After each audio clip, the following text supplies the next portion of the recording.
வணக்கம். இன்னைக்கு உங்களுக்காக கதை சொல்ல வந்திருப்பது வியல் உங்கள் சகி. இன்னைக்கு நம்ம பார்க்க போற கதையின் பெயர் மனிதர்களின் மறுபக்கம். கதைக்குள்ள போலாமா? என்னம்மா வாசனை ஜம்முன்னு வருது? ஆஹா, சுண்டல் தாளிக்கிறியா என்று கேட்டுக்கொண்டு உள்ளே வந்தாள் பொன்னி. ஆமாம் பொன்னி, என்ன இன்னைக்கு லேட்டு என்று கேட்டுக்கொண்டே தாளித்த சுண்டல் எடுத்து பாக்ஸில் போட்டு கொண்டிருந்தாள் விமலா. ஒன்னும் இல்லம்மா, என் பொண்ணுக்கு காலையில இருந்தே ஒரே வாந்தி. நேத்துலாம் கொஞ்சம் பரவாயில்ல, இன்னைக்கு திரும்பவும் வாந்தி எடுத்துட்டு கிடக்குறா. முழுகாம இருக்கா இல்ல? அப்படிதான் இருக்கும். ஆமா, இது 7வது மாசம் தானே? ஆமாம்மா, அதுதான் வளக்காப்பு செஞ்சு அவங்க மாமியார் வீட்ல இருந்து இட்டாந்துட்டேன். புள்ள அங்க இருந்தா சரியா சாப்பிட்றது இல்ல. வாந்தி எடுத்து எடுத்து சோர்ந்து போய் படுத்தே கிடக்குது. அது மாமியார ரொம்ப வயசானது, அது என்ன பார்க்க போகுது. அதுதான் நானே கூட்டியாந்துட்டேன். அவ புருஷக்காரன் வாரம் ஒரு நாள் வந்துட்டு போறான். சரி பொன்னி, போகும்போது சொல்லு, மாங்காய் சாதம் செஞ்சேன், கொஞ்சம் டப்பால போட்டு தரேன், கொண்டு போய் பொண்ணுக்கு கொடு என்றாள். சரிம்மா, நீ செய்யற சாப்பாடு பலகாரம்னா என் பொண்ணுக்கு உசுறு. விமலா புன்னகை செய்துவிட்டு, சரி பொன்னி, மேல இருந்து காஞ்ச துணியெல்லாம் எடுத்து வந்து மடிச்சு வச்சுட்டு, அதோ அங்க பூ வச்சிருக்கேன், உட்காந்து கட்டி கொடுத்துடு, நான் கோகிலா வீட்டுக்கு போகணும் என்றாள். யாருமா? அந்த ரேஷன் கடைக்கிட்ட இருக்க அந்த கோகிலாமாவா? ஆமாம் பொன்னி, அவங்க வீட்டில் கொலு வச்சிருக்காங்க. நேத்தே கூப்பிட்டா, அதுக்காக தான் சுண்டலும் கொஞ்சம் அப்பமும் செஞ்சு எடுத்துக்கிட்டு போறேன். அப்ப இன்னைக்கு அங்க எல்லாரும் உன்னதான் எதிர்பார்த்துட்டு இருப்பாங்க. நீ தான் பலகாரம் செய்யறதுலயும் விதவிதமா சாப்பாடு செய்யறதுலயும் கை தேர்ந்த ஆளாச்சே. நானும் தான் சொல்றேன், நீ கேட்க மாட்டேன்ற. பேசாம ஒரு ஓட்டலை வெயி, அப்புறம் நீ தான் அடுத்த அம்பானி என்று சிரித்தாள் பொன்னி. விமலா கலகலவென சிரித்து விட்டு, இதை மட்டும் நீ அவர் எதிர்க்க சொல்லியிருந்த, உன்னை தலையிலேயே ஒரு கொட்டு வச்சிருப்பாரு. அவருக்கு நான் வீட்டுல எக்ஸ்ட்ராவா ஏதாவது வேலை செஞ்சாலே பிடிக்காது. எதுக்கு உடம்ப போட்டு அழுத்துக்கிறேன்னு திட்டுவாரு. இதுல ஹோட்டல் வைக்கிறேன்னு சொன்ன, அவ்வளவுதான். ஆனாலும் நீ ரொம்ப கொடுத்து வச்சதாம்மா. புருஷன்னு அமைஞ்சா உன் புருஷன் போல இருக்கணும். புள்ள தங்கமான புள்ள, உன்னை நல்லா தாங்குது. நீங்க நல்லா இருக்கணும். சரிம்மா, நான் போய் துணி எடுத்தாரேன் என்று மாடிக்கு சென்றாள். விமலா சுண்டல் வேலை முடிந்ததும் அப்பம் செய்ய ஆரம்பித்தாள். இதற்குள் துணிகளை எடுத்து வந்து மடித்து வைத்த பொன்னி பூக்களை எடுத்து வந்து கட்ட ஆரம்பித்தாள். ஆஹா, அப்பம் வாசனை நல்லா இருக்குது. ஏய், பேசாம இரு, சாமிக்கு வைக்கிறத வாசம் பிடிக்க கூடாது. உனக்கு எடுத்து வைக்கிறேன், நாளைக்கு காலையில வரும்போது வாங்கிக்க என்றாள். சரிம்மா.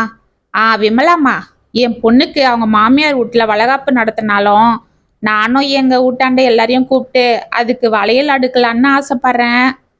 தாராளமா செய் பொன்னி, இதுல என்ன இருக்கு, அவளுக்கும் சந்தோஷமா இருக்கும். ஆமாம்மா, அதுக்கு தான் உன்கிட்ட சொல்லி கொஞ்சம் லட்டும் தேன் குழலும் செய்ய சொல்லலான்னு இருந்தேன். ஏன்னா கடையில வாங்கியார பயமா இருக்கு. அதுவும் இல்லாம நீ செய்யறதுன்னா அது தனி ருசி. நான் சாமான்லாம் வாங்கியாரேன், இந்த ஞாயிற்றுக்கிழமை கொஞ்சம் செஞ்சு கொடுமா, நானும் கூட மாட ஒத்தாசை செய்கிறேன். அப்படியே நீயும் வீட்டுக்கு வந்து என் பொண்ணுக்கு வளையல் அடுக்குனா அதுக்கு சந்தோஷமா இருக்கும். அது வீட்டுக்கு வந்ததுல இருந்து உன்னை கேட்டுக்கினே இருக்குது. அவ்வளவுதானே, தாராளமா செஞ்சு கொடுக்குறேன் பொன்னி, அதுக்கே இப்படி தயங்குற என்றாள் விமலா. பொன்னின் முகத்தில் சந்தோஷம் பொங்கியது. பிறகு அவள் பூக்களை கட்டி அனைத்தும் எடுத்து பேக்கில் வைத்துவிட்டு விமலா கொடுத்த மாங்காய் சாதத்தை எடுத்துக்கொண்டு கிளம்பினாள். விமலா சுண்டல் அப்பம் அனைத்தும் செய்து முடித்து அவைகளை பேக்கில் கொண்டு வந்து வைத்துவிட்டு உள்ளே சென்று அழகான பார்டர் வைத்த காட்டன் புடவையை கட்டி கொண்டு அலங்காரம் செய்து கொண்டு வெளியே வந்தாள். சோஃபாவில் அமர்ந்து ஹோம்ஒர்க் செய்து கொண்டிருந்த பவிக்குட்டிக்கு அழகான ஃப்ராகை போட்டு அவளையும் தயார் செய்து இருவரும் வீட்டை பூட்டி கொண்டு கிளம்பினர். கோகிலா வீட்டில் குழுவிற்கு அனைத்து பெண்களும் கூடிவிட விமலாவை பார்த்ததும் கோகிலா ஓடி வந்து அவளை உள்ளே அழைத்து சென்றாள். பிறகு அனைவரும் சற்று நேரம் அரட்டை அடித்துக் கொண்டு பேசிக் கொண்டிருக்க ஒரு சில பெண்கள் அம்மன் பாட்டுகளை பாடிக்கொண்டிருந்தனர். அப்பொழுது வாசலில் கார் ஒன்று வந்து நிற்க அனைவரும் திரும்பி ஆவலாக பார்த்தனர். அதிலிருந்து விலை உயர்ந்த பட்டு சேலையும் கழுத்திலும் கையிலும் தங்க நகைகள் மின்ன பளிச்சென ஒரு பெண் வந்திறங்கினாள். அவளை பார்த்தாலே தெரிந்தது வசதியான இடம் என்று. வாங்க வாங்க என்று கோகிலா எழுந்து கடகடவென அந்த பெண்ணை அழைத்து கொண்டே வாசலுக்கு ஓடினாள். பெண்கள் அனைவரும் ஒருவருக்கொருவர் கிசுகிசுவென பேசிக் கொண்டனர். விமலாவும் அவளை பார்த்து கொண்டு அமைதியாக இருந்தாள். இதற்குள் உள்ளே வந்த கோகிலா அந்த பெண்ணை விமலாவின் அருகில் அமர வைக்க அந்த பெண் தன் கையில் கொண்டு வந்த ஒரு பெரிய பையை அவளிடம் கொடுத்தாள். அதில் ஸ்வீட் பாக்ஸ், பூ, பழம், வளையல் என ஏராளமாக இருந்தது. அதை வாங்கி குழுவிடம் வைத்த கோகிலா, இவங்க தான் ரேவதி. நாங்க பழைய வீட்டுல இருக்கும்போது எங்க பக்கத்து வீட்டுல இருந்தாங்க. எது கோகிலா? அந்த சரளா வீட்டுல இருந்தீங்களே அதுவா என்றாள் ஒரு பெண். ஆமா, அங்க பக்கத்துல ஒரு பங்களா தான் இருக்கும். ஆ, அதேதான். அந்த பங்களா இவங்களோடதுதான். நாங்க இருக்கும்போது வருஷா வருஷம் கொலு விற்கும் போது இவங்களும் எங்க வீட்டுக்கு வருவாங்க. இந்த வருஷம் நாங்க இங்க வந்துட்டோம் இல்ல, அதான் நேத்து போய் இவங்கள கூப்பிட்டுட்டு வந்தேன். ஓ அப்படியா? அவங்க பெரிய இடம் தான் தெரியுமா? நல்ல வசதி. அந்த பங்களா அப்படியே அரண்மனை போல இருக்கும் என்று ஒருவருக்கொருவர் கிசுகிசுவென பேசிக்கொள்ள இதற்குள் கோகிலா சாமிக்கு கற்பூர ஆரத்தி காட்டினாள். பிறகு அனைத்து பெண்களுக்கும் சிறிய கிஃப்ட் பாக்ஸ் வைத்து மஞ்சள் குங்குமம் வைத்து கொடுத்துவிட்டு அனைவருக்கும் தான் செய்த சுண்டலும் விமலா கொண்டு வந்த அப்பமும் சுண்டலும் வைத்து கொடுத்தாள். அனைவரும் சாப்பிட ஆரம்பித்தனர். வாவ், இந்த சுண்டல் சூப்பரா இருக்கே, அப்பமும் நல்லா இருக்கு. ஏன் கோகிலா, இது நீங்களா செஞ்சீங்க? அங்க இருக்கும்போது நீங்க இந்த மாதிரி செஞ்சதே இல்லையே என்றாள் ரேவதி. இல்ல ரேவதி, இந்த அப்பம் அது அந்த சுண்டலும் நம்ம விமலா செஞ்சது என்று அருகில் இருந்த விமலாவை காண்பித்தாள் கோகிலா. அப்படியா, நீங்க தான் செஞ்சீங்களா என்று விமலாவை பார்த்து சிரித்தாள் ரேவதி. ஆமா என்று சிரித்து கொண்டே தலையாட்டினாள் விமலா. வாவ், சூப்பருங்க, நல்லா இருக்கு. எனக்கு இந்த மாதிரிலாம் சமைக்கவே வராதுன்னா பாருங்களேன். ஆமா, நீங்க இது மட்டும்தான் செய்வீங்களா இல்ல வேற பலகாரம்லாம் கூட செய்வீங்களா என்று அவளை ஆச்சரியமாக பார்த்தாள். இல்ல மேடம், விமலா எல்லாமே நல்லா செய்வா. அதுவும் பால் கொழுக்கட்டை செஞ்சான்னா அப்பா, இன்னைக்கெல்லாம் சாப்பாடு கூட வேண்டான்னு அதையே சாப்பிட்டுட்டு இருக்கலாம். நாங்கெல்லாம் எங்க ஏரியால யார் வீட்டுல கொலு வச்சாலும் எங்க விமலா கிட்ட தான் சொல்லி சுண்டல் பலகாரம்லாம் செய்ய சொல்லுவோம் என்றாள் கவிதா. ஓ அப்படியா? அப்ப நீங்க சமையல்ல பெரிய ஆளுதான் போல இருக்கே என்றாள் ரேவதி விமலாவை பார்த்து சிரித்து கொண்டு. அட நீங்க வேற, நான் ஏதோ சுமாரா செய்வேன், அதை இவங்க இப்படி பில்டப் பண்ணி சொல்றாங்க என்றாள் விமலா அடக்கத்தோடு. ஆ, அப்படி ஒன்றும் தெரியல, அவங்க இருக்கிறத தான் சொல்றாங்க. ஒரு பானை சோத்துக்கு ஒரு சோறு பதன்னு சொல்லுவாங்க. நீங்க இன்னைக்கு செஞ்சிருக்கிற சுண்டல் அப்பம் இதுலயே தெரியுது நீங்க எப்படி சமைப்பீங்கன்னு. ஆமா மேடம், கரெக்டா சொன்னீங்க என்றனர் அனைவரும். பிறகு அனைவரும் சற்று நேரம் பேசி அரட்டை அடித்துக் கொண்டிருக்க ரேவதியும் விமலாவிடம் பேசிக் கொண்டிருந்தாள். இருவருக்கும் இடையில் ஒரு நல்ல நட்பு ஏற்பட்டது. பிறகு அனைவரும் கிளம்ப ரேவதியும் விமலாவும் கூட கிளம்பினர். விமலா, நீங்க எங்க இருக்கீங்க என்று கேட்டுக்கொண்டு அவளுடன் வெளியே வந்தாள் ரேவதி. இங்கதான், பக்கத்து ஏரியா. அப்படியா? எப்படி போவீங்க? நடந்தே போயிடலாம், 10 நிமிஷம்தான் ஆகும். சரி வாங்க, நானும் அந்த பக்கம் தானே போனோம், ஏன் கார்லயே டிராப் பண்ணிடுறேன். அட அதெல்லாம் வேண்டாங்க, நான் நடந்தே போயிடுவேன் என்றாள் விமலா. பேசாம என் கூட வாங்க, மழை வரா போல இருக்கு, குழந்தைய வேற கூட்டிட்டு வந்திருக்கீங்க, எதுக்கு நடந்துகிட்டு, வாங்க என்று அவளை வலுக்கட்டாயமாக தனது காரில் ஏற்றி கொண்டு புறப்பட்டாள். வீடு வந்ததும் விமலாவும் பவித்ராவும் இறங்கிக் கொள்ள, அப்ப பவிக்குட்டி ஆன்டிக்கு டாட்டா சொல்லு, பாய் என்று ரேவதி அவளுக்கு டாட்டா கட்டினாள். ஏன் மேடம், உள்ள வந்து காஃபி சாப்பிட்டு போலாமே என்றாள் ரேவதி. என்ன விமலா, மேடம் அது இதுன்னு ஏதோ ஃபார்மலா பேசுறீங்க, நாம தான் இப்ப நல்லா பழகிட்டோம் இல்ல, என்ன ரேவதினே கூப்பிடுங்க என்றாள் ரேவதி. இல்ல, நான் வந்து என்று விமலா தயங்க. அட என்னப்பா, எதுக்கு இவ்வளவு தயக்கம், என்னை வா போனே கூப்பிடு, நானும் உன்னை அப்படியே கூப்பிடுறேன். அப்படி கூப்பிடலாம் இல்ல, தாராளமா என்று சிரித்தாள் விமலா. ஓகே, நான் நாளைக்கு ஃபோன் பண்றேன் என்று அவளது ஃபோன் நம்பரை வாங்கி கொண்டு கிளம்பினாள். சிரித்து கொண்டே உள்ளே வந்த விமலாவை பார்த்து, என்னம்மா யார் கூட கார்ல வந்து இறங்குற என்றான் சுரேஷ். அப்பா என்று ஓடி சென்று அவன் மீது ஏறிக்கொண்டாள் பவி. ஏங்க, நீங்க பாத்தீங்களா, அவங்க ரேவதி நம்ம கோகிலா முதல்ல கொடுத்துன்னு இருந்தாங்கல்ல, அந்த வீட்டு பக்கத்துல இருந்தாங்களாம். அவங்களும் கொலுக்கு வந்திருந்தாங்க. ரொம்ப வசதியான ஆளுங்க, ஆனாலும் எந்த அலட்டலும் இல்லாம நல்லா பழகுறாங்க. மழை வரா போல இருக்குன்னு அவங்க தான் எங்களை கார்ல கூட்டிட்டு வந்தாங்க. சரிம்மா, வசதியானவங்கன்னு சொல்ற, பார்த்து பழகு என்றான் சுரேஷ். மறுநாள் காலை சுரேஷ் ஆபீஸருக்கு கிளம்பி செல்ல ஆட்டோ வந்ததும் பவிக்குட்டி அதில் ஏற்றிவிட்டு உள்ளே வந்து சற்று நேரம் சோஃபாவில் அக்காடா என்று அமர்ந்தாள் விமலா. அவளது செல்போன் ஒலித்தது. என்ன இது, புது நம்பரா இருக்கு என்று அதை எடுத்தவள், ஹலோ யாரு என்றாள். என்ன விமலா, நான் தான் ரேவதி. ஓ அப்படியா? இதுதான் உங்க நம்பரா? நான் நைட்டு சேவ் பண்ணல, அதுதான் தெரியல ரேவதி. ஓகே ஓகே சரி. நீங்க இப்ப ஃப்ரீயா? ஆ, இப்பதான் அவர் ஆபீஸுக்கு கிளம்பினாரு. பாப்பாவும் ஸ்கூலுக்கு கிளம்புனா. வேலைக்காரி வருவா, அவளுக்காக தான் வெயிட் பண்றேன். அவ்வளவுதான். ஏன் ரேவதி, என்ன விஷயம்? ஒன்றும் இல்லை, நான் வெளியில போறேன். மும்பையில இருந்து என்னோட ஃப்ரெண்ட்ஸ் எல்லாம் வந்திருக்காங்க. அதுதான் நான் சொன்னனே, எங்க வீட்டுக்கார் வேலை விஷயமா நாங்க கொஞ்ச நாள் மும்பையில இருந்தோன்னு. ஆ, ஆமா. ஆ, அப்ப பக்கத்துல இருந்தவங்க எல்லாம் என்கிட்ட நல்லா பழகுவாங்க. நாங்க எல்லாரும் ஒண்ணா சேர்ந்து ஊரை சுத்துவோம். அவங்கெல்லாம் தசரா லீவுக்காக ஒரு டூர் போல கிளம்புனாங்களாம். அப்படியே சென்னைக்கும் பிளான் போட்டிருக்காங்க. இங்க வந்துட்டா என்னை பார்க்காம போக மாட்டாங்கல்ல, அதுதான் 2 நாள் இங்க தங்க வராங்க. அதுக்கு தான் கொஞ்சம் பர்ச்சேஸ் பண்ணலான்னு ஷாப்பிங் போறேன். நீ ஃப்ரீயா இருந்தா உன்னையும் கூட்டிட்டு போலான்னு. ஓ அப்படியா என்று சற்று யோசித்தாள் விமலா. என்ன விமலா யோசிக்கிற? கார்ல தானே, ஒரு 1 ஹவர்ல வந்துடலாம். சரி ஓகே, நான் ரெடி ஆகிறேன், நீ வா என்று போனை வைத்தாள் விமலா. 10 நிமிடத்தில் ரேவதி வந்துவிட அவளை உள்ளே அழைத்து அமர வைத்து ஃப்ரிட்ஜில் இருந்த பால் கொழுக்கட்டை அவளிடம் கொடுத்துவிட்டு தயாராக உள்ளே சென்றாள் விமலா. 10 நிமிடத்தில் இருவரும் காரில் புறப்பட்டனர். விமலா, பால் கொழுக்கட்டை ரொம்ப நல்லா இருக்குது. ஆமா, நீ வேற என்னெல்லாம் வெரைட்டியா செய்வ? அதாவது சாதம்லாம் என்று அவளை உற்று பார்த்தாள் ரேவதி. எல்லாமே ஓரளவு செய்வேன் ரேவதி. எங்க வீட்டுக்காரருக்கு நான் செய்யற சாம்பார் சாதம்னா ரொம்ப பிடிக்கும். அப்புறம் எங்க பாப்பாக்கு மசால் வடைனா பிடிக்கும். எங்க வீட்டு வேலைக்காரிக்கு நான் செய்யற வெஜிடபிள் பிரியாணின்னா பிடிக்கும். அப்புறம் பால் கொழுக்கட்டை, முறுக்கு, அதிரசம் இதெல்லாம் செய்வேன். அதாவது சவுத் இந்தியன் ஃபுட் எல்லாம் உனக்கு அத்துப்படின்னு சொல்லு என்று சிரித்தாள் ரேவதி. விமலா சிரித்து கொண்டிருக்க, ஆமா, இதெல்லாம் உனக்கு எப்படி தெரியும்? எங்க பாட்டி அம்மா எல்லாருமே நல்லா சமைப்பாங்க, அவங்க கிட்ட நான் கத்துக்கிட்டதான். அப்புறம் கொஞ்சம் யூடியூப்ல பார்த்து செய்வேன். அப்புறம் ஃப்ரெண்ட்ஸுங்க கிட்ட கேட்டு கத்துப்பேன். இன்ட்ரெஸ்ட் இருந்தாதான் இதெல்லாம் செய்ய முடியும் இல்ல? ஆனாலும் சமையல் பண்ண ரொம்ப பொறுமையும் வேணும் விமலா. உன்கிட்ட அது இருக்கு, ஆனா எனக்கு சுத்தமா அது இல்ல. பெரும்பாலும் எங்க வீட்டுக்காரு பிசினஸ் பிசினஸ்னு வெளியிலேயே தான் சுத்திட்டு இருப்பாரு. நான் ஒருத்தி மட்டும்தான். அதுவும் வீட்டுல சமைக்கிறதுக்கு வேலைக்காரங்க இருக்காங்க.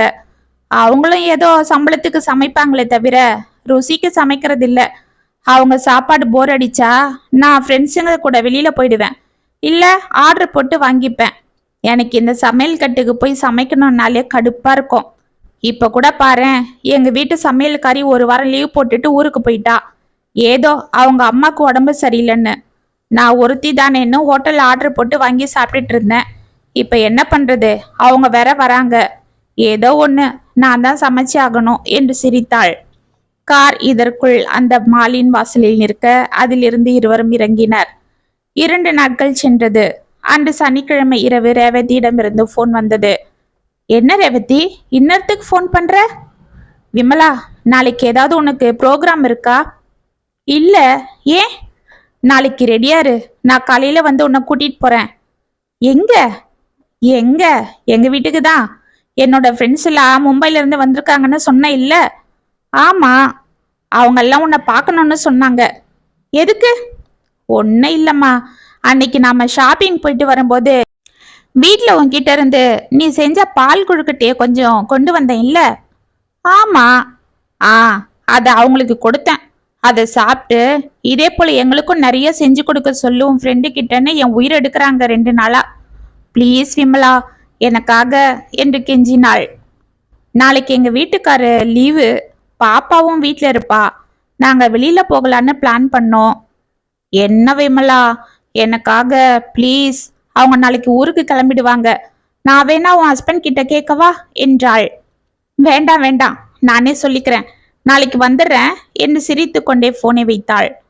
பிறகு தனது கணவரிடம் ஒரு வழியாக பேசி சமாதானம் செய்துவிட்டு சம்மதம் வாங்கி கொண்டு மறுநாள் காலை குழந்தைக்கும் சுரேஷுக்கும் சாப்பாடு டிஃபன் எல்லாம் செய்து வைத்துவிட்டு ரேவதி வீட்டிற்கு கிளம்பினாள். அப்பொழுது பொன்னியிடம் இருந்து போன் வர அப்பொழுதுதான் அவள் மகளின் வளைகாப்பு ஞாபகத்திற்கு வந்தது. சாரி பொன்னி, நான் ஒரு முக்கியமான வேலையா வெளியில போறேன். இன்னொரு நாள் உன் பொண்ணுக்கு பலகாரம் செஞ்சு கொடுக்கறேன் என்றாள். சரிம்மா என்று சோர்ந்து போய் போனை வைத்தாள் பொன்னி. ரேவதி வீட்டிற்கு சென்ற விமலாவை ரேவதி தனது நண்பர்கள் அனைவருக்கும் அறிமுகம் செய்தாள். பிறகு ரேவதியிடம் சாமான்கள் எல்லாம் எடுத்து கொடுத்து விட்டு அவள் வெளியே வந்து அவர்களிடம் அரட்டை அடித்துக் கொண்டிருக்க, அரை மணி நேரத்தில் பால் கொழுக்கட்டை செய்து முடித்து விட்டு வெளியே வந்தாள் விமலா. அதை சாப்பிட்ட அனைவரும் ஆஹா ஓஹோ என்று விமலாவை புகழ்ந்து கொண்டிருக்க, ரேவதியையும் பாராட்டி கொண்டிருந்தனர். ரேவதிக்கு பெருமை பிடிபடவில்லை. அவள் மகிழ்ச்சியோடு விமலாவின் கைகளை பிடித்து கொண்டாள். 1 மாதம் சென்றது. ரேவதியும் விமலாவும் மிகவும் நெருக்கமாக பழக ஆரம்பித்தனர். விமலா ரேவதியை அழைத்து வீட்டில் சாப்பாடு செய்து பரிமாற, ரேவதியும் சப்புக்குட்டி கொண்டு அதை சாப்பிட்டு விட்டு அவளை புகழ்ந்து கொண்டிருப்பாள். விமலாவும் அடிக்கடி ரேவதி வீட்டிற்கு செல்ல இருவரும் அரட்டை அடித்துக் கொண்டு வெகு நேரம் பேசி கொண்டிருப்பார். அப்பொழுதெல்லாம் விமலாவே அவளுக்கு சமைத்து கொடுப்பாள். ரேவதி வீட்டிற்கு யாராவது சொந்த பந்தங்கள் நண்பர்கள் வந்தால் அவர்களுக்காக ஏதாவது ஒரு ஸ்பெஷல் ஐட்டம் செய்யும்படி ரேவதி கெஞ்சி கேட்டுக்கொள்ள, விமலாவும் முகம் சுளிக்காமல் செய்து கொடுப்பாள். சுரேஷ் அவளிடம் ஜாக்கிரதையாக பழகச் சொல்லி அவ்வப்போது எச்சரித்து கொண்டிருந்தான். ஆனால் ரேவதியின் நட்பு விமலாவிற்கு மிகவும் பிடித்திருந்தது. ஏனென்றால் அந்த ஏரியாவிலேயே ரேவதி தான் மிகவும் வசதியானவள். அப்படிப்பட்டவள் வேறு எந்த பெண்களிடமும் இவ்வளவு நெருக்கமாக பழகாமல் விமலாவிடம் மட்டும் நெருக்கமாக பழகுவதால் அனைவரும் அசூயை அடைந்தனர். கோகிலாவை விட விமலாவை இப்பொழுது அவளுக்கு மிகவும் நெருக்கமாக, இதனால் விமலா சற்று பெருமை கொண்டாள். இப்படியே நாட்கள் உருண்டோட அன்று சுரேஷ் ஆபீஸ் விஷயமாக திருச்சிக்கு செல்ல அன்று இரவு ரேவதியிடமிருந்து போன் வந்தது. என்ன ரேவதி, இன்னத்துக்கு போன் பண்ற? ஒன்னும் இல்ல விமலா, எங்க சொந்தக்காரங்க எல்லாரும் இன்னைக்கு திடீர்னு ஊர்ல இருந்து வந்துட்டாங்க. எங்க வீட்டு வேலைக்காரியும் சம்பளம் பத்தலன்னு தகராறு பண்ணிக்கிட்டு வேலையை விட்டு முந்தானேத்து நின்னுட்டா. இன்னைக்கு ஒரு நாளே நான் எப்படியோ சமாளிச்சு அவங்களுக்கு சாப்பாடு செஞ்சிட்டேன். அது ஒன்னும் அவங்களுக்கு பிடிக்கிற மாதிரி தெரியல. அதனால நீ நாளைக்கு வந்தா கொஞ்சம் எனக்கு ஹெல்ப்பா இருக்கும். நானும் உன் கூட ஹெல்ப் பண்றேன். ஒரு 2 நாளைக்கு எனக்கு நீ இங்க வந்து சமைச்சு கொடுக்கணும் ப்ளீஸ் என்றாள். விமலாவிற்கு 2 நாட்களாக வயிற்று வலி அதிகமாக இருக்க ஊருக்கு சென்ற சுரேஷ் அவளுக்கு போன் செய்து அடிக்கடி விசாரித்து கொண்டிருந்தான். காலையில் குழந்தைக்கு கட்டி கொடுக்க ஒரே சாதமாக கலந்து விட்டு அதையே தனக்கும் வைத்து கொண்டு அன்று முழுவதும் ரெஸ்ட் எடுக்க முடிவு செய்திருந்தாள். ஆனால் ரேவதி இப்படி கெஞ்சி கூப்பிடவே வேறு வழியின்றி சரி ரேவதி, நான் வரேன் என்றாள் அமைதியாக. மறுநாள் குழந்தையை பள்ளிக்கு அனுப்பிவிட்டு அவள் தயாராக இருக்க காரை கொண்டு வந்து அவளை அழைத்து சென்றாள் ரேவதி. தனது தோழியை அனைவருக்கும் அறிமுகம் செய்த ரேவதி அவளை உள்ளே அழைத்து சென்று, விமலா, அன்னைக்கு நீ செஞ்சிய பிசிபேலா பாத்தும் உருளைக்கிழங்கு பொரியலும் அதுவே இன்னைக்கும் செஞ்சிடலாம். அப்புறம் எங்க மாமியாருக்கு காரம் ஆகாது, அதனால கொஞ்சம் தயிர் சாதமும் செஞ்சுப்போம். அப்புறம் ஒயிட் ரைஸ் செஞ்சு ரசம் வச்சிடலாம். புடலங்கா இருக்கு, இதுல பொரியல் செஞ்சிடலாம் இல்ல என்றாள் ரேவதி. இல்ல, இதுல கூட்டு தான் நல்லா இருக்கும். அப்படியா? அப்ப ஓகே, கூட்டே செஞ்சுப்போம். அப்புறம் ஒரு பொரியல் இருந்தா நல்லா இருக்காது இல்ல, அதனால இதோ பாரு பீன்ஸ் வாங்கி வச்சிருக்கேன், இதுல ஏதாவது புதுசா செஞ்சிடலாமா என்றாள். பீன்ஸ்ல உசிலி வேணா செஞ்சிடலாம், நல்லா இருக்கும் என்றாள் விமலா. சூப்பர், இதுக்கு தான் உன்னை கூப்பிடுறது. அப்புறம் ஸ்வீட் எதுவும் செய்ய வேண்டாமா என்றாள் விமலா. ஆமா, என்ன செய்யலாம் நீயே சொல்லேன். பாசந்தி செஞ்சிடுறேன் என்றாள். ஓகே, நானும் உனக்கு ஹெல்ப் பண்றேன் என்று அவள் சாமான்களை எல்லாம் எடுத்து வைத்துக் கொண்டிருக்க, ரேவதி என்று அவள் பெரிய மாமியார் அழைத்ததும், எங்க பெரிய மாமியார் கூப்பிடுறாங்க விமலா, நான் போய் என்னென்ன கேட்டுட்டு வந்துடுறேன் இரு என்றாள். நீ போ, நான் பாத்துக்கிறேன் என்றாள் விமலா. சரிப்பா, எதனா வேணும்னா கேளு என்று கடகடவென வெளியே சென்றாள் ரேவதி. சற்று நேரத்தில் வருகிறேன் என்று கூறிவிட்டு சென்ற ரேவதி சமையல் முடியும் வரை கிச்சன் பக்கமே எட்டி பார்க்கவில்லை. வந்திருந்த சொந்தங்களுடன் சேர்ந்து கொண்டு அரட்டை அடித்துக் கொண்டிருந்த அவளுக்காக எதிர்பார்க்காமல் விமலாவை அனைத்தையும் தனியாக சமைத்து முடித்துவிட்டு சற்று களைத்து போய் வெளியே வந்தாள். ஓ, சமையல் முடிச்சிட்டியா? என்னப்பா, நான் தான் வரேன்னு சொன்னேன் இல்ல, அதுக்குள்ள நீயே ஏன் எல்லாம் செஞ்சிட்ட என்ன கூப்பிடாம என்று கோபித்து கொண்டாள் ரேவதி. பரவாயில்ல, டைம் பார், இப்பவே ஒன்னாக போகுது. இதுக்கு மேல நீ எப்ப வந்து எப்ப சமைக்கிறது? சரி, எல்லாருக்கும் பரிமாறிடு, சூடா இருக்கும் போதே சாப்பிட்டோம் என்றாள். பிறகு அனைவரும் சாப்பிடாமற ரேவதியும் விமலாவும் அனைவருக்கும் பரிமாறினர். அனைவரும் சப்புக்குட்டி கொண்டு ரேவதியையும் விமலாவையும் புகழ்ந்து கொண்டே சாப்பிட்டு முடிக்க விமலாவிற்கு மிகவும் களைத்து போய்விட்டது. அவள் வீட்டிற்கு கிளம்பினாள். என்ன விமலா, நீ சாப்பிடல? எல்லாமே காலியாயிடுச்சு. கொஞ்சமா தயிர் சாதம் தான் இருக்கு. நீ கம்பல் பண்ணதால நானும் உட்காந்து சாப்பிட்டேன். இப்ப என்ன பண்றது? நான் ஏதாவது உனக்கு செஞ்சு கொடுக்கவா என்றாள் ரேவதி. ஆ, அதெல்லாம் ஒன்றும் வேண்டாம் ரேவதி. நான் வீட்லயே போய் சாப்பிட்டுக்கிறேன். காலையில பாப்பாக்கு செஞ்ச ஜீரா ரைஸ் இருக்கு. அப்படியா? சரிப்பா, பார்த்து பத்திரமா போயிட்டு வா. நான் கார்ல கொண்டு வந்து விடுவேன். இவங்க வேற எங்கேயோ கிளம்பிட்டு இருக்காங்க. அதுதான். பரவாயில்ல, இங்க தானே, நானே போய்க்கிறேன் என்றாள் விமலா. அவள் முகம் வாடி இருந்தது. சரிம்மா, நாளைக்கு காலையிலயும் கொஞ்சம் சீக்கிரமா வந்துடு. நாளைக்கு ஒரு நாள் தான், அப்புறம் எல்லாரும் கிளம்பிடுவாங்க என்றாள் ரேவதி. விமலாவிற்கு தலை கிர்ரென சுற்றியது. சரிம்மா, நான் வரேன் என்று அமைதியாக சென்று விட்டாள். வீட்டிற்கு சென்ற விமலா உள்ளே சென்று அமைதியாக சோஃபாவில் படுத்து கொண்டாள். காலையில் ரேவதி செய்த அவசரத்தில் டிஃபன் கூட சரியாக சாப்பிடாமல் சென்றவள் அனைத்து வேலைகளும் தனியாக செய்து முடித்துவிட்டு மதியம் கூட சாப்பிடாமல் மிகவுமே களைத்து போக வெயிலில் அங்கிருந்து நடந்து வந்ததில் மிகவுமே சோர்ந்து போயிருந்தாள். இவ்வளவு வேலைகள் அவள் எப்பொழுதும் தனது வீட்டில் செய்ததே இல்லை. வீட்டில் மூவரே இருந்தாலும் சமையல் வேலையை தவிர வேற எந்த வேலையும் அவள் செய்யக்கூடாது என்பதற்காக சுரேஷ் வீட்டில் பொன்னியை வேலைக்கு வைத்துக் கொண்டிருக்க, யாராவது சொந்த பந்தங்கள் வந்துவிட்டால் அன்று ஆபீஸ்க்கு லீவ் போட்டுவிட்டு அவளுடன் சேர்ந்து கொண்டு சமையலுக்கு உதவிகள் செய்வான். அப்படியே பழகி போன விமலாவிற்கு இன்று 15 உருப்படிகளுக்கும் மேல் பல ஐட்டங்கள் செய்து பரிமாறியது மிகவுமே சோர்ந்து போய் கண்கள் இருண்டு கொண்டு வர அப்படியே உறங்கி போனாள். மாலை குழந்தை பள்ளியிலிருந்து வந்து கதவை தட்ட மெதுவாக எழுந்து சென்று கதவை திறந்தவள் அவளை உள்ளே அழைத்து அவளுக்கு உடைகளை மாற்றி முகம் அலம்பி ஃப்ரிட்ஜில் இருந்த பாலை எடுத்து சூடாக்கி கொடுத்தாள். தலைவலி மண்டையை பிளந்து கொண்டிருந்தது. வாந்தி வேறு குமட்டி கொண்டு வருவது போல் இருக்க அவளால் நிற்க முடியாமல் அவதிப்பட்டு கொண்டிருந்தாள். 2 நாட்களாக வயிற்று வலி அவளை பாடைப்படுத்தி கொண்டிருக்க அதோடு தலைவலியும் சேர்ந்து கொண்டு அவளை களைப்பாக்கி கொண்டிருந்தது. பவித்ரா குட்டி பிஸ்கட்டை சாப்பிட்டு விட்டு பாலை குடிக்க தனது தாய் தடால் என்று கீழே விழுவதை பார்த்து பயந்து போனாள். அம்மா, அம்மா என்றவள் தனது தாயிடம் ஓடி அவள் முகத்தில் தண்ணீர் தெளிக்க சற்று தெளிந்து எழுந்த விமலா வயிற்று வலி அதிகமாகவே மிகவும் துடித்து போனாள். அம்மாடி, அம்மாவோட செல்ல கொஞ்சம் கொண்டு வாமா என்றாள் பவித்ராவிடம். ஓடி சென்று குழந்தை அதை கொண்டு வர அதிலிருந்து ரேவதிக்கு போன் செய்து தனக்கு வயிற்று வலி அதிகமாக இருப்பதால் கொஞ்சம் கார் கொண்டு வந்து ஹாஸ்பிட்டலுக்கு தன்னை அழைத்து செல்லும்படி கேட்டாள் விமலா. தோ இப்பொழுதே வருகிறேன் என்று போனை வைத்தாள் ரேவதி. இதற்குள் வலி அதிகமாக மூச்சு வாங்க பொன்னிக்கும் போன் செய்தாள் விமலா. 10 நிமிடத்தில் பொன்னி அலறிக்கொண்டு ஓடி வர வலியால் துடித்து கொண்டிருந்த விமலாவை பார்த்து பதறிப்போனாள். அருகே குழந்தை அழுது கொண்டிருக்க அவளை சமாதானம் செய்துவிட்டு, என்னம்மா என்னம்மா திடீர்னு இப்படி துடிக்கிற? காலையில நான் வரும்போது நீ ஆளே இல்ல, எங்க போன, என்ன ஆச்சு என்று பதறினாள் பொன்னி. நான் ரேவதி வீட்டுக்கு தான் போனேன் பொன்னி. 2 நாளா வயிற்று வலி இருந்தது. இப்போ திடீர்னு அதிகமாயிடுச்சு. நான் ரேவதிக்கு ஃபோன் போட்டு கார் கொண்டு வர சொன்னேன். அவ இன்னும் காணோம்.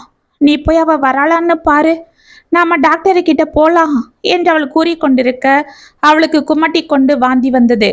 அதை கையில் பிடித்த பொன்னி உள்ளே சென்று அதை பாத்ரூமில் ஊற்றிவிட்டு கைகளை அலம்பிக் கொண்டு தண்ணீர் கொண்டு வந்து அவள் வாயை துடைத்து சுத்தம் செய்தாள். சரிம்மா, நான் போய் அந்த ரேவதி அம்மா வருதான்னு பாக்குறேன் இரு என்று வெளியே ஓடி போய் பார்த்தாள். அங்கு யாரும் வருவதாக தெரியவில்லை. உள்ளே விமலா துடித்து கொண்டிருக்க இதற்கு மேல் தாமதிக்க கூடாது என்று ஆட்டோ ஸ்டாண்டிற்கு ஓடினாள். விமலா துடித்து கொண்டே மீண்டும் ரேவதிக்கு போன் செய்ய அவள் போனை எடுக்கவில்லை. 4-5 முறை அவள் செய்து கொண்டே இருக்க ரேவதி போனை எடுப்பதாக தெரியவில்லை. விமலா சோர்ந்து போய் போனை கீழே வைத்தாள். இதற்குள் ஆட்டோவுடன் வந்த பொன்னி விமலாவை அழைத்து கொண்டு குழந்தையும் தூக்கி கொண்டு வீட்டை பூட்டிவிட்டு ஆட்டோவில் ஏறினாள். என்ன பொன்னி, ரேவதி கார் கொண்டு வரல என்று மெதுவாக கேட்டாள் விமலா. இல்லம்மா, அவங்க குடும்பத்தோட எங்கேயோ கார்ல போயிட்டு இருக்காங்கம்மா, ஆட்டோ ஸ்டாண்ட்ல பார்த்தேன் என்றாள் பொன்னி. விமலா அமைதியாக அவள் மீது சாய்ந்து கொண்டாள். ஆட்டோ ஹாஸ்பிட்டல் வாசலில் நிற்க பொன்னி அவளை கைத்தாங்கலாக உள்ளே அழைத்து சென்றதும் டாக்டர்கள் அவளுக்கு டெஸ்ட் செய்து இன்ஜெக்ஷன் போட்டு ட்ரிப்ஸ் ஏற்றினர். மறுநாள் காலை அவள் மெதுவாக கண்களை திறக்க உடல் முழுவதும் களைப்பாக இருந்தது. இதற்குள் சுரேஷ் பதறிக்கொண்டு அவள் அருகில் வர, இப்ப எப்படிமா இருக்கு? பரவாயில்லங்க, உடம்பு தான் கொஞ்சம் வலியா இருக்கு. என்னம்மா இது, ராத்திரி நான் வந்துட்டு இருந்தேன், அப்பதான் பொன்னி உன் போன்ல இருந்து கூப்பிட்டா, விஷயத்த சொன்னா. நான் பதறிக்கிட்டு நேரா இங்கே வந்துட்டேன். அப்புறம் டாக்டர் ஒன்றும் பிரச்சனை இல்லை, சாதாரணமா வர வயிற்று வலி தான், ஆனா கொஞ்சம் லோ ப்ரெஷர் இருக்குதுன்னு சொன்னாங்க. ஆமா, நேத்துலாம் நீ சாப்பிடவே இல்லையா? அதனால தான் ரொம்ப வீக்காயிருக்கன்னு டாக்டர் சொன்னாங்களே, ஏமா சாப்பிடல என்றான். அது வந்துங்க, வயிற்று வலி அதிகமா இருந்ததால சாப்பிடல என்றாள் விமலா தடுமாறிக்கொண்டு. பொன்னி அவளை பார்த்து கொண்டு அமைதியாக இருந்தாள். அன்று மதியம் டாக்டர் அவளை டிஸ்சார்ஜ் செய்ய வீட்டிற்கு சென்றதும் விமலாவை உள்ளே படுக்க வைத்துவிட்டு அவளுக்கு மருந்துகள் கொடுத்தான் சுரேஷ். பொன்னி அரிசியை வறுத்து அதை மிக்சியில் ஒன்றும் பாதியமாக அரைத்து அதில் ஜீரகம் மிளகு தட்டி போட்டு சூடாக கஞ்சியை காய்ச்சி எடுத்து வந்து அவளுக்கு ஊட்டினாள். சுரேஷிற்கும் சாப்பாடு செய்து வைத்துவிட்டு குழந்தைக்கும் பருப்பு சாதம் ஊட்டிவிட்டு அனைத்து வேலைகளும் முடித்து கொண்டு விமலாவிடம் கூறிவிட்டு புறப்பட்டாள். விமலா அமைதியாக அவளை பார்த்து கண்ணீர் வடித்தாள். என்னம்மா இன்னத்துக்கு அழுவுற? உடம்பு நோவுதா? ஒரு 2 நாள் அப்படிதான் இருக்கும், அப்புறம் சரியாகிடும். என் பொண்ணு அங்க தனியா கிடக்குது, இல்லைன்னா நான் இங்கே இருந்துடுவேன். அதுக்கு என்னை விட்டா யாரும் இல்லை, அதுதாம்மா ஓடுறேன் என்றாள் பொன்னி கண்களை துடைத்து கொண்டு. பரவாயில்ல பொன்னி, நீ இவ்வளவு செஞ்சதுக்கே நான் எப்படி நன்றி சொல்றதுன்னு தெரியல என்று மெதுவாக கம்மிய குரலில் கூறினாள் விமலா. அட இன்னாமா நீ, நான் என்ன பண்ணனே நன்றிலாம் சொல்லிக்கினேன்? நீ யாரு? யாரோவா? எத்தனை நாள் உன் கையால சோறு சாப்பிட்டிருப்பேன், இது கூட செய்ய மாட்டேனா உனக்கு? இதுக்கு போய். இல்ல பொன்னி, நீ அன்னைக்கு உன் பொண்ணுக்காக ஆசை ஆசையா பலகாரம் செஞ்சு கொடுன்னு கேட்ட. ஆனா நானு அன்னைக்கு அந்த ரேவதி கூப்பிட்டான்னு அவங்க ஃப்ரெண்ட்ஸுங்களுக்கு பலகாரம் செஞ்சு கொடுக்க ஓடிட்டேன். நேத்து கூட அந்த ரேவதி வீட்டில் தான் நாய் போல எல்லா வேலையும் செஞ்சேன். எனக்கு ஒரு வாய் சாப்பாடு கூட எடுத்து வைக்காம அவங்க சொந்தக்காரங்க கூட சேர்ந்துக்கிட்டு அவளும் சாப்பிட்டாலே தவிர என்னை சாப்பிடுன்னு சொல்லவே இல்லை. அப்புறம் பேருக்கு சாப்பாடு ஏதாவது செஞ்சு கொடுக்குறேன்னு சொல்றா. நீ உழைச்சதுக்கு தான் நான் உனக்கு சாப்பாடு போட்டேன். ஆனா அந்த ரேவதிக்கு அடிக்கடி கூப்பிட்டு எத்தனையோ நாள் என் கையால சாப்பாடு போட்டிருக்கேன். பணக்காரியா இருந்தாலும் நம்ம கிட்ட சாதாரணமா பழகிறா, நம்ம கிட்ட அன்பா இருக்கிறா. அவகிட்ட பழகிறதால எல்லாரும் நம்மளை பார்த்து பொறாமப்படுறாங்கன்னு நானும் கர்வமா இருந்தேன். அவ உண்மையா தான் என் மேல நட்பு வச்சிருக்கான்னு நினைச்சேன். ஆனா நேத்து எனக்கு ஒரு ஆபத்துன்னு நான் ஃபோன் பண்ணப்ப அவ என்ன ஏதுன்னு கூட வந்து எட்டி பார்க்கல. ஆனா நீ எனக்காக ஓடி வந்த, எனக்காக அலைஞ்சு திரிஞ்சு ஆட்டோ கொண்டு வந்த, என் ஆஸ்பத்திரிக்கு கூட்டிட்டு போன, ராத்திரிலாம் என் கூட இருந்து பார்த்துக்கிட்ட, பெத்த தாயாட்டம் எனக்கு எல்லாம் செய்யற. இதுதானே உண்மையான பாசம் நட்பு. ஆனா நான் உனக்காக எதுவுமே செய்யல என்றவள் கைகளை பிடித்து கொண்டாள். அட என்னம்மா நீ இதுக்காக அழுத்துக்கின்னு இருக்கிற? மனுஷனுக்கு மனுஷங்க செஞ்சுக்கிற சாதாரண உதவி, இதுல போய் என்று கண்களை துடைத்து கொண்டாள் பொன்னி. இது சாதாரண உதவி இல்ல பொன்னி. எந்த அருவருப்பும் இல்லாம நான் வாந்தி எடுத்தா அத கையில பிடிச்சியே, இது யாரு செய்வா? அதுக்கெல்லாம் ஒரு மனசு இருக்கணும். பெத்த தாயை தவிர யாரும் இதை செய்ய மாட்டாங்க. நான் இந்த உலகத்தை இப்பதான் புரிஞ்சுக்கிட்டேன் பொன்னி. அந்த ரேவதி என்கிட்ட பழகினது எல்லாம் பொய்யான நட்பு, ஒரு எதிர்பார்ப்போட பழகின பழக்கம். ஆனா நீ செஞ்ச பாரு, அதுதான் எந்த எதிர்பலனும் எதிர்பார்க்காத உதவி. இதுதான் உண்மையான அன்பு. எப்பவுமே மனுஷங்களுக்கு 2 பக்கம் இருக்கும்னு சொல்லுவாங்க. அதுல ஒண்ணு எப்படியோ மோசமானதா தான் இருக்கும். அதுலயே அவங்க குணம் என்னன்றது தெரிஞ்சிடும். ஆனா உன்னை போல சிலருக்கு தான் அந்த மறுபக்கமும் நல்லதா இருக்கும். இதுதான் உன் குணம். அட என்னம்மா என்னென்னவோ பேசுற என்று நெளிந்தாள் பொன்னி. சரி, அது போகட்டும். உன் பொண்ணுக்கு அன்னைக்கு வளகாப்பு செஞ்சியா? பலகாரம்லாம் எங்க வாங்கின என்றாள். எங்கம்மா, என் பொண்ணு அக்கா வரலன்னா எனக்கு வளகாப்பே செய்யாத, வேண்டான்னு சொல்லிடுச்சு. நானும் சரி 9வது மாசம் வருதே அப்ப பாத்துக்கலான்னு இருந்துட்டேன். நீ அப்பயாவது வருவியான்னு எனக்கு டவுட்டா இருந்தது. அதுதான் கூப்பிடலாமா வேண்டாமான்னு யோசனை பண்ணிக்கின்னு இருந்தேன் என்றாள். 1 வாரம் சென்றது. இந்த 1 வாரமாக விமலாவை கட்டிலை விட்டு கீழே இறங்க விடாமல் பெற்ற தாயை போல் பார்த்து கொண்டாள் பொன்னி. விமலாவும் நன்கு தேறி எழுந்தாள். அந்த ஞாயிற்றுக்கிழமை காலை பொன்னி வழக்கம் போல் வீட்டிற்கு வர டைனிங் டேபிள் மீது மாங்காய் சாதம், தேங்காய் சாதம், தயிர் சாதம், எலுமிச்சை சாதம், புளியோதரை என விதவிதமாக அனைத்தையும் எடுத்து ஹாட் பாக்ஸில் வைத்துக் கொண்டிருந்தாள் விமலா. ஒரு புறம் சுரேஷ் முறுக்கு, தேன்குழல், லட்டு என டப்பாவில் அடுக்கி கொண்டிருந்தான். பவிக்குட்டி கட்டை பையில் பூ, வளையல், பழங்கள், மஞ்சள், குங்குமம், புடவை என அனைத்தையும் தனது சின்னஞ்சிறு கையால் எடுத்து வைத்துக் கொண்டிருந்தாள். இதையெல்லாம் அதிசயமாக பார்த்து கொண்டு உள்ளே வந்த பொன்னி, "இன்னாமா, இன்னா இதெல்லாம்?" என்று கேட்டுக்கொண்டு அங்கு வந்தாள். "வளகாப்புக்கு எடுத்து வச்சிட்டு இருக்கோம்." "யாருக்கு?" எனக்கு தான்." "என்னம்மா சொல்ற? ரெண்டாவது ஏதாவது முழுகாம இருக்கியா?" என்று மகிழ்ச்சியோடு கேட்டாள் பொன்னி. "ஆமா, நேத்து தான் கன்ஃபார்ம் ஆச்சு, இன்னைக்கே வளகாப்பு பண்ணிடலான்னு இருக்கோம்" என்றாள் விமலா சிரித்து கொண்டு. சுரேஷும் சிரிக்க, "என்னம்மா சொல்ற? எனக்கு ஒன்னும் புரியலையே" என்றாள் பொன்னி தலையை சொரிந்து கொண்டு. "அட, நீ ஒண்ணு பொன்னி, உன் பொண்ணுக்காக தான் விமலா காலிலிருந்து எல்லாம் செஞ்சா. அவளுக்கு 9வது மாசம் வளகாப்பு செய்யத்தான் நானும் விமலாவும் எல்லாம் ரெடி பண்ணோம். உனக்கு சொல்லாம சர்ப்ரைஸா செய்யதான் இந்த ஏற்பாடு. சீக்கிரம் கிளம்பு" என்று சிரித்தான் சுரேஷ். பொன்னி மகிழ்ச்சியில் கண்கள் கலங்க விமலாவை வாரி அணைத்தாள். இதற்குள் விமலாவின் போன் ஒலித்தது. அதை எடுத்த விமலா அமைதியாக இருந்தாள். "என்னம்மா, யாரு போன்ல?" என்றான் சுரேஷ். "ரேவதி தாங்க, நீங்க எல்லாம் கொண்டு போய் ஆட்டோல வைங்க, நான் வந்துடுறேன்" என்று போனை ஆன் செய்து, "சொல்லு ரேவதி" என்றாள். "என்ன விமலா, இப்ப உடம்பு எப்படி இருக்கு? சரியாயிடுச்சா?" "சாரி விமலா, அன்னைக்கு நீ போன் பண்ணும் போது நான் அங்கதான் வரலான்னு கிளம்பிட்டு இருந்தேன். ஆனா எங்க சொந்தக்காரங்க எல்லாம் சினிமாக்கு போகணும்னு ஒரே அடம். சரின்னு அவங்க கூட கிளம்பி போயிட்டேன். மறுநாள் வரலான்னா நீயும் உடம்பு முடியலன்னு சொன்னியே, சரி நீ வரமாட்டேன்னு தான் நானும் எங்க ஹஸ்பண்டும் அவங்களெல்லாம் கூட்டிட்டு ஹோட்டலுக்கு போயிட்டோம். இப்பதான் எல்லாரும் கிளம்பினாங்க. எங்க வீட்டுக்காரும் வேலை விஷயமா பெங்களூர் போயிட்டாரு. அதுதான் நீ ஃப்ரீயா இருந்தா அவங்க வீட்டுக்கு வரலான்னு கிளம்பின" என்றாள்.